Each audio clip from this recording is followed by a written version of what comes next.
crazy times we are living in right now. I record this video to challenge the conventional, politically correct wisdom of both the left and the right, and the real news and the fake news. So saddle up.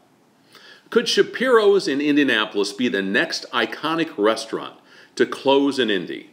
They survived World War II and all the rest we have faced in America for the last century, 115 years actually. There's no discount at Shapiro's on the utilities right now, the phone costs and the taxes. With no NCAA Sweet 16 tournament in Indy this year, no typical spring sports tournaments downtown, and no conventions, which is huge in Indy, business is down at Shapiro's approximately 80%. After 115 years of operations, with 7 weeks of seating closure, Brian Shapiro said this week he doesn't have much time left. 30 days, and that may be the end. Folks, there is something very wrong with the plan that our federal and state elected officials have in place right now. We are told we can walk on a beach in certain parts of the country, but we can be arrested if we choose to sunbathe 6 feet away from each other on that same beach. And we're accepting this. While I fully respect COVID and the risks that COVID presents, this already has and will exact a massive physical and mental and financial costs, resulting in a shorter life for too many and tens of thousands of business closures. Some of those happening in our state right now. The amount of liberty and freedom that has been ceded to the U.S. government and state governments based upon a one-size-fits-all save the world but kill the world economy at the same time, it's a bit frightening. Now think about this. During World War II, after 6 weeks in England, when citizens were forced to live underground due to daily bombings from up there, something astounding happened.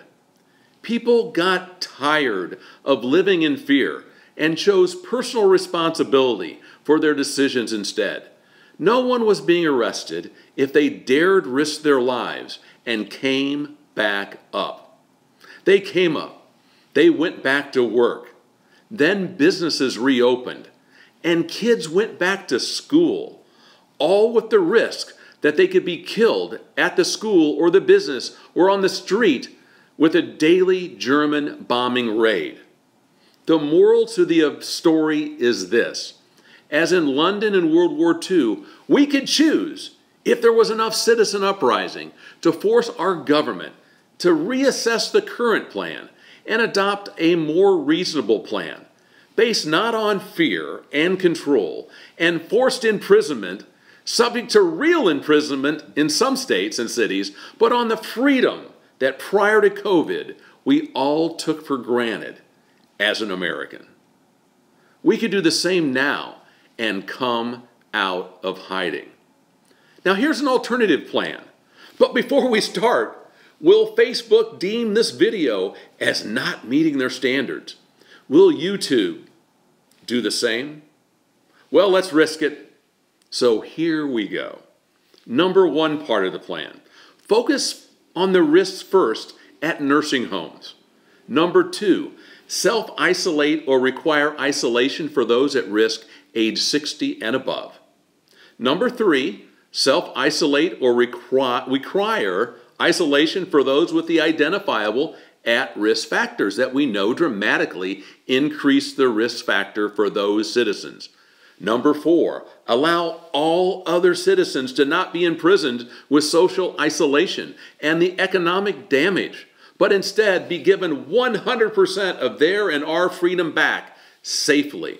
Number five, allow businesses to open as they choose safely. Number six, no longer be controlled with the 25, 50, the 75% plans that are quickly having as equal or greater devastating impact as COVID. And number seven, get our parents back to work at 100% and 100% of our kids back at schools and colleges by September 1st. Number eight, teachers and employees of schools that are in the at-risk groups can isolate and keep our schools open and not have the kids at home and the schools closed. That's a plan. We seem 100% convinced that it's okay to have no idea when our kids are going to go back to school, among all the other things in life that we were formerly allowed to enjoy. Sadly, due to a lack of discussion of the other alternatives, the current plans that have been put in place have too much momentum and support. The government officials and health experts who have designed these plans, hey, they've got 100% guaranteed current and probably future employment. Sign me up and you for that. Folks, to have saved a person now, we will have lost a loved one later. To things like chemo treatment they did not get. The fear of going out that led to death from an unavoidable heart attack. To stroke or to suicide. To substance abuse or many other numerous health issues that have been placed on hold that lead to what? All of these things, like COVID, lead to premature death.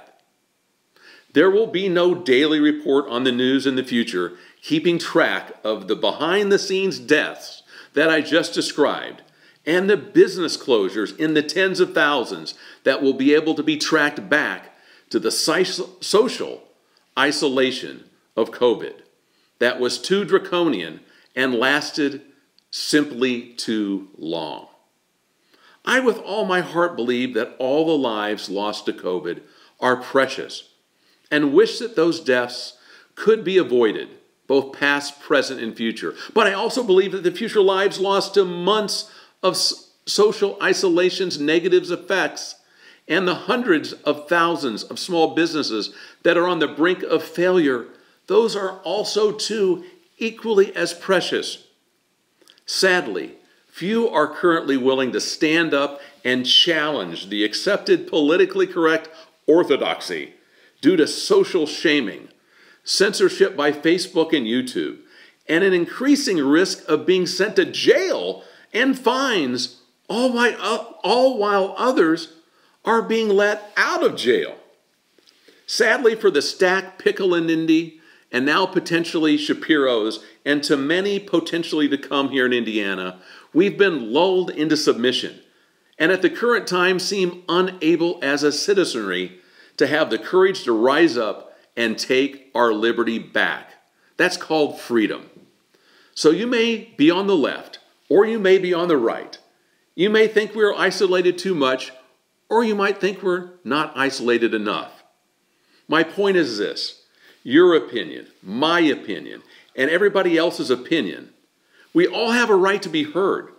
There's no right or wrong, but there is our liberty and free speech. It is worth fighting for. Now share this video if you agree. Comment if you disagree.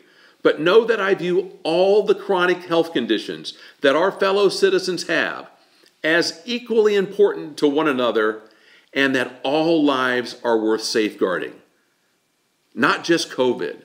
And allowing tens of thousands of businesses to fail is unacceptable, period. Be safe out there, be brave, and remember, this is America.